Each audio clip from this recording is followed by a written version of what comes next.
El internet japonés antiguo está lleno de historias extrañas, las cuales se difundían por muchas páginas web que en la actualidad ya no existen. Muchas desaparecieron con el paso de los años, sin embargo, algunas lograron rescatarse y terminaron convirtiéndose en auténticas leyendas del internet japonés. La historia que verán a continuación es extraída de uno de los foros japoneses más antiguos y populares de la época, y sí, estoy hablando de 2channel. Esta historia lleva por título Ryomen Sukuna, un nombre tomado de una antigua leyenda japonesa que describe a una extraña figura con 2 rostros y 4 brazos.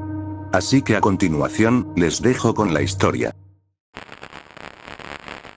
Trabajo en construcción y hace un tiempo nos enviaron a desmontar un antiguo templo abandonado en la prefectura de Iwate.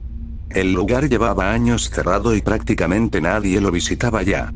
El edificio estaba deteriorado, lleno de humedad y madera podrida.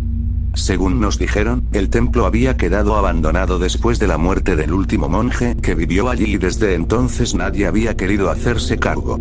Mientras desmontábamos parte del edificio principal, uno de mis compañeros me llamó para mostrarme algo extraño que había encontrado dentro de una habitación sellada al fondo del templo. Cuando llegué vi un enorme cajón de madera negra apoyado contra la pared. Medía casi 2 metros y parecía antiquísimo. La madera estaba ennegrecida, cubierta de manchas y parcialmente podrida. En la parte frontal tenía pegado un papel viejo casi destruido por el tiempo. Había símbolos extraños y escritura antigua que apenas podía leerse. Entre los fragmentos alcanzamos a distinguir algo parecido a sellado mediante ritual, Ryomen Sukuna. No entendíamos qué significaba aquello. El cajón estaba completamente clavado y parecía no haber sido abierto en décadas.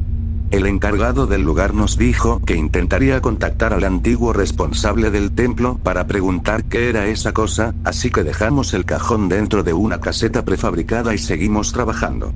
A la mañana siguiente, antes siquiera de llegar a la obra, el encargado me llamó por teléfono. Sonaba nervioso. Me dijo, hablé con el antiguo monje. Se puso completamente fuera de sí. Dijo que bajo ninguna circunstancia deben abrir esa caja y que irá personalmente a recogerla.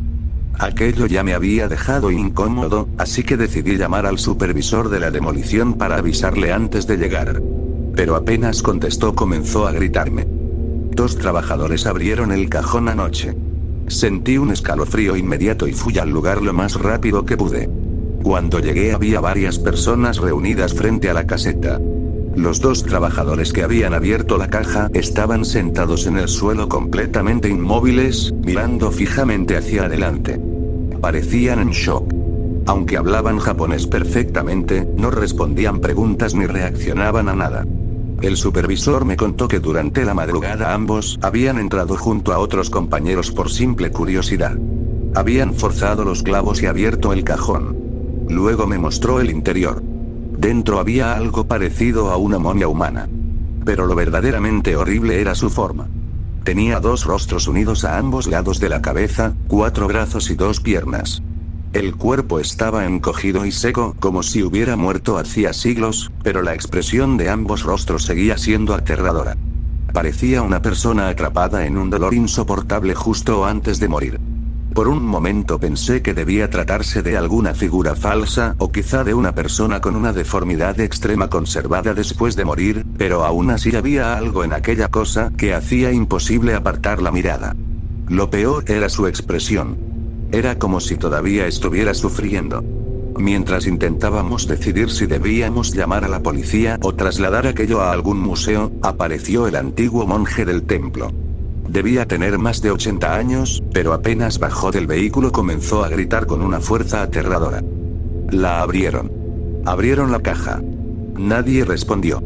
El anciano comenzó a insultar desesperadamente a su hijo mientras repetía que aquello debía haber sido enviado años atrás a un templo de Kioto. Su voz resonaba por todo el lugar y honestamente jamás había visto a alguien de esa edad gritar con semejante furia. Luego preguntó quién había abierto el cajón. Cuando vio a los 2 trabajadores guardó silencio durante unos segundos. Después dijo algo que todavía recuerdo perfectamente. Ya no hay nada que pueda hacerse por ellos. Sentí un vacío horrible en el estómago. El anciano nos hizo sentar y comenzó a recitar discursos budistas mientras golpeaba nuestras espaldas y hombros con un grueso libro. El ritual duró más de media hora. Nadie se atrevía a decir una palabra. Cuando terminó, cargó la caja en el vehículo y antes de marcharse nos miró fijamente. Lo siento, pero ninguno de ustedes vivirá mucho tiempo. Después de aquello comenzaron a pasar cosas extrañas.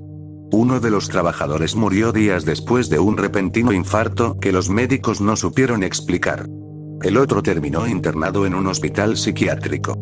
3 obreros enfermaron con una fiebre altísima y yo mismo sufrí un accidente absurdo al atravesarme el pie con un clavo oxidado que me obligó a recibir varios puntos. Intenté olvidar todo aquello, pero no pude. Así que durante semanas traté de contactar al antiguo monje para descubrir qué era realmente esa cosa encontrada dentro del templo. Nunca respondió. Sin embargo, logré comunicarme con su hijo, un hombre de unos 50 años, que aceptó hablar conmigo por teléfono una noche. Al principio parecía alguien bastante relajado, incluso bromeaba un poco, pero conforme avanzó la conversación comenzó a sonar más serio.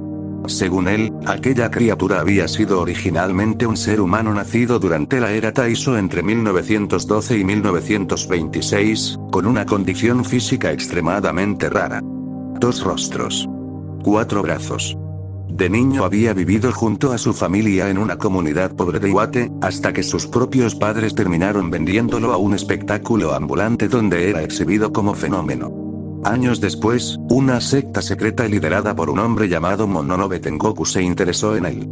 Según el hijo del monje, aquel hombre practicaba rituales prohibidos y estaba obsesionado con crear objetos malditos capaces de provocar desgracias.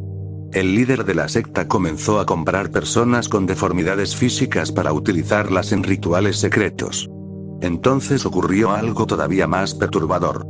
El hijo del monje me preguntó si conocía el Kodoku. Yo había escuchado el término antes. Era un antiguo ritual donde varias criaturas venenosas eran encerradas juntas hasta que solo una sobreviviera. La criatura restante era utilizada supuestamente para crear maldiciones. Entonces el hombre guardó silencio unos segundos antes de decir: ellos hicieron eso, pero usando personas. Según la historia, varias de aquellas personas deformes fueron encerradas bajo tierra dentro de una habitación sellada. Sin comida suficiente. Sin escapatoria. Solo una sobrevivió. La figura que después sería llamada Ryomen Sukuna. Pero aquello no terminó ahí. Según el hijo del monje, el líder de la secta ya había decidido desde el principio que esa criatura sería la elegida.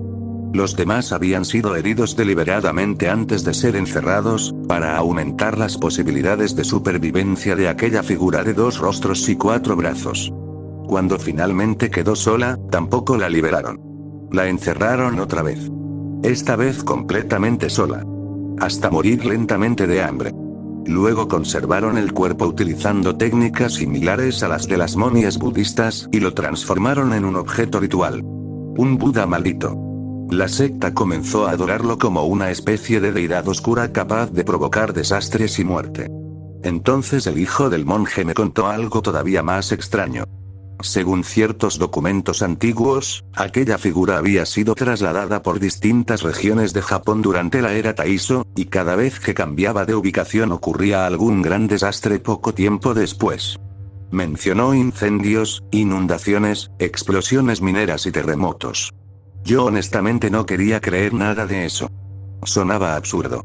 Pero entonces me habló del gran terremoto de Kanto de 1923.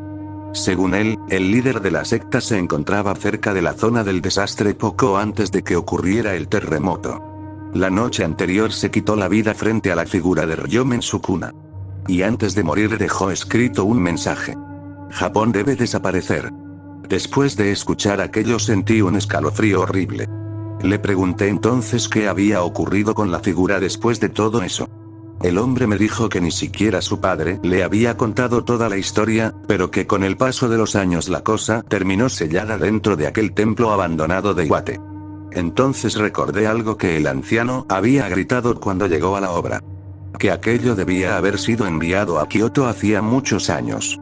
Cuando le pregunté sobre eso, el hijo del monje suspiró. Me explicó que décadas atrás él mismo debía convertirse en monje y hacerse cargo del traslado de la caja, pero por negligencia suya aquello nunca ocurrió. El templo terminó abandonado y la figura permaneció encerrada allí durante años. Finalmente le pregunté dónde estaba ahora la caja. Hubo silencio durante unos segundos. Luego respondió con una voz mucho más seria que antes. No lo sé. Mi padre desapareció después de llevársela. Sentí un escalofrío. Le pregunté por qué me estaba contando todo aquello si supuestamente era tan peligroso hablar del tema. Entonces soltó una pequeña risa. Porque mi padre ya te lo dijo aquel día. Que probablemente ninguno de ustedes viviría mucho tiempo. Después colgó el teléfono. Nunca volví a saber nada de él ni del anciano. Y honestamente, todavía hay noches en las que sigo recordando el rostro de aquella cosa dentro de la caja. Como si todavía continuara observándome desde algún lugar en la oscuridad.